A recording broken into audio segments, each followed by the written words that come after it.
Now that we've uncovered the true origins of Breath of the Wild's adventure log as Link's own personal diary, we've really been able to connect with Link and learn more about his true thoughts and feelings. We've come to understand exactly what Link has been thinking all of this time throughout his adventure, and how he really feels about Zelda and himself. Despite always being depicted as a mute hero or as a silent knight, Link, like every other person, has his own thoughts and opinions on everything. Up until now though, throughout all of Link's adventures, we've all been left to simply use our imagination and ponder over what our hero is truly thinking and what kind of emotions are filling his heart. However, the Japanese version of Breath of the Wild finally allows us to take more than just a peek into Link's personality. If you're interested in discovering even more new sides to Link, have a look at my other videos if you've yet to see them, or stick around as we uncover even more of Link's secret diary.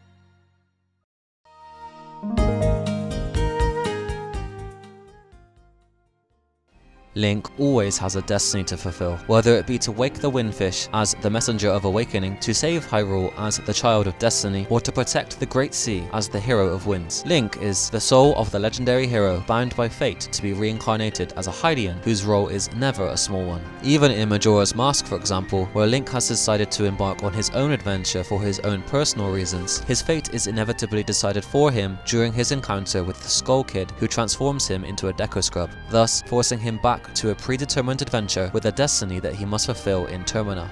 Breath of the Wild is no different. From the very first cutscene in the game, where Link wakes up from his 100-year slumber, his adventure, or his destiny, is immediately set in stone. Link is very true to his destiny too. He doesn't stray from it, or try to go against it. At the beginning of Breath of the Wild, the moment that Link wakes up, he is told that he is the light, Zelda's light, and that he is needed to defeat Ganon.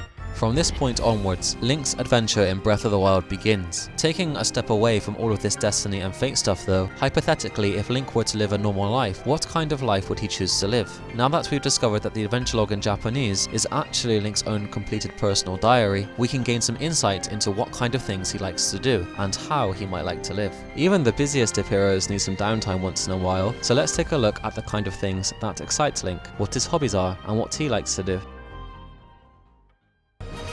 One thing we know from previous Zelda games is that Link is overjoyed whenever he obtains a new item or a piece of equipment. Upon prompting Link to open a chest, the also familiar dramatic melody plays, building up in suspense as the item inside is revealed. His face lights up in excitement and is filled with happiness or disgust after obtaining the item that was awaiting in the chest. In Breath of the Wild, instead of the dramatic melody that plays each time Link opens a chest, a short jingle can be heard in replacement.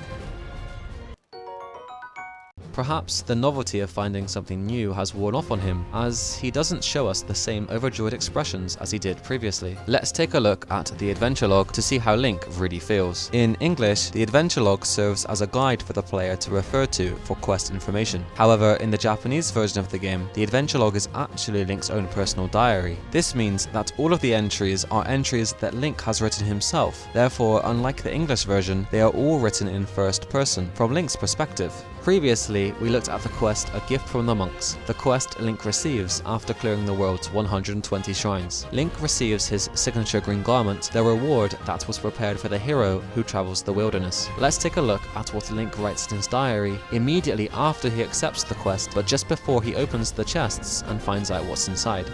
In the English version, the text is directed at telling you, the player, that you have conquered all of the shrine trials and that you should head to the Forgotten Temple to see what awaits you there. If we look at this same quest in the original Japanese version, it's considerably different. Let's take a look and learn how Link feels just before his big reward. I have overcome the entirety of the trials. The monk says he has arranged a reward for me. My destination is the Forgotten Temple, at the oldest statue of the goddess. I wonder what it is that's been arranged. I can't wait. In the Japanese version, Link doesn't just record his adventure, but also his thoughts and what he feels in the moment. The idea of getting a reward excites Link so much that he writes about it in his diary. The last sentence of the Japanese version has been completely abandoned in the localized English version. In replacement for Link's enthusiastic words, we are instead simply told to go to see what the monks have left for us. The Japanese entry feels way more personal, and we can really feel Link's excitement here. Getting new items and equipment isn't the only thing that brings a smile to Link's face either. To the west of the HYLIAN stable, Link can encounter Strya, a traveler who has made camp in the Faron grasslands. Strya is fascinated by a giant horse he's heard about, one that is apparently roaming around the area. The intrigued Link immediately sets off in search of the rumored giant horse. After he discovers its whereabouts, Link sneaks up to the huge animal and attempts to tame it. After succeeding, Link is even more thrilled than ever, but before we take a look at his diary entry, let's glance at the English version. The English text for this quest has also been written in the second person and simply states that you captured the horse and that it could probably trample monsters easily. However, when we take a look at the Japanese version and read this quest from Link's perspective, we can really feel the same excitement Link's feeling. I captured an enormous horse in the Tawabab grasslands. It certainly is a big horse. It relentlessly stomps over any monster in its path. How exhilarating. When I brought it back to Strya, he was also very surprised. Link, who is supposed to be void of emotion as a silent hero, is absolutely loving his new companion. Link feels that riding the horse and crushing any monster that comes in its path is exhilarating. It's such a shame that Nintendo has really suppressed Link's character in the English version. Just like how he finds pulverizing monsters atop a gigantic horse invigorating, Link also enjoys the same feelings of excitement during the sand seal racing in the Gerudo Desert. After Link calms the divine beast Naboris, he comes across two Gerudo women south of Gerudo Town. They explain to Link that now that Naboris is gone, they've been able to reopen their sand seal racing course. Link is challenged to defeat the undefeated champion by racing against her record and breaking it. Just from the cutscenes alone, we can already see how much Link is pumped up for his race. At the end of the race, Link swings his arms about in happiness. Anyone can tell he is really enjoying himself. What's more though, is that if we look at Link's diary entry for this quest, we can see something really interesting. After becoming the new champion for the Sand Seal race, Link's recorded diary entry can be translated like this. An ancient shrine appeared when I placed the jewel on the pedestal. It looks like I can enter a Sand Seal race anytime I'd like. I'm going to aim for an even better new record next time. He really seems to quite enjoy sand seal racing, as this is the only minigame quest in the game where Link expresses his excitement in going for an even better record. Despite already being crowned as the sand seal racing champion, he is still determined to break his record again. Compared to the English version, which merely tells the player to set a new record, the Japanese version allows us to feel more of Link's personality and his character.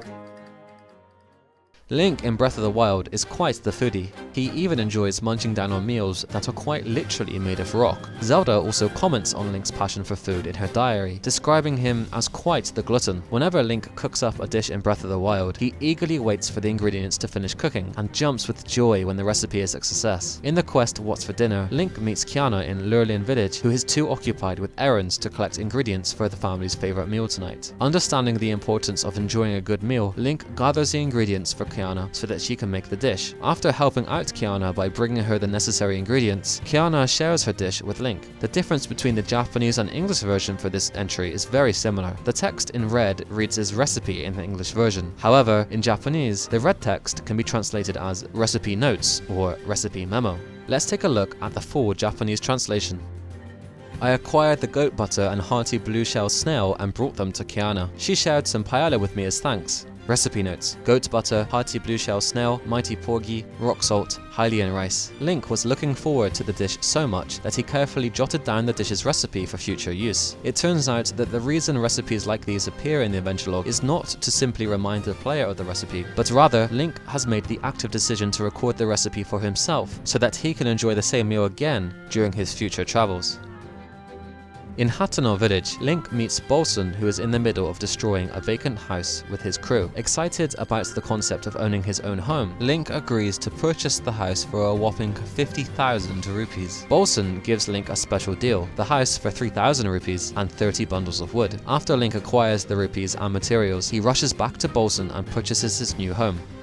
Link is eager to make the house feel less empty, so he decides to talk to Bolson once more. Let's take a look at the English text for this part of the quest. The HYLIAN homeowner quest is again full of yous and addresses the new house as being yours, aka the player's. The same quest in Japanese is noticeably different.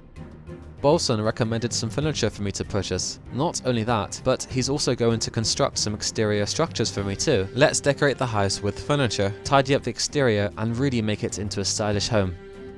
Link is really quite enthusiastic about decorating his new house. He's excited and wants to transform it into something homely. After working with Bolson to decorate his home, he's quite chuffed with himself. In the Japanese version, Link writes, "Furniture, exterior decors, I ordered it all. It really has become quite the splendid home." It seems that Bolson is also feeling relief from finishing up such a big job. Of course, this is different in the English version. If Link wasn't bound to his destiny, and instead was able to live his life without having to worry about stopping forces of darkness, I'm sure that the idea of settling down in his home in Hateno Village, where he can enjoy delicious meals all the time, would be quite appealing for him. Breath of the Wild has opened up Link's character more than ever before. Personally, I just wish they'd left at least some parts of Link's diary in the English version. Link continues to make comments on his experiences throughout his adventure. For instance, in the quest A Statue's Bargain, where Link meets a statue that calls itself the Horn statue, Link is able to trade in his heart containers for a stamina vessel and vice versa. It seems that even our hero is a little weirded out with the statue. I got the devil statue to return my vessel. I'm now able to sell my vessels to it. If I sell a heart or stamina vessel to the devil statue, I'll get 100 rupees. If I make a purchase, it's 120 rupees. What the heck? Of course, in the English version, the last line, "what the heck," is completely absent. Being able to learn more about what kind of person Link actually is really exciting. Perhaps we may get lucky in the sequel to Breath of the Wild. Maybe. What do you think? And what interests you the most about Link's personality? Personally, I think Link having his own diary is a really great way to let us know more about our hero. I wonder what else we can find in Link's diary. But for now though, that'll be all from me today. I truly hope you enjoyed this video, and thank you so much for watching. Until next time, see you soon.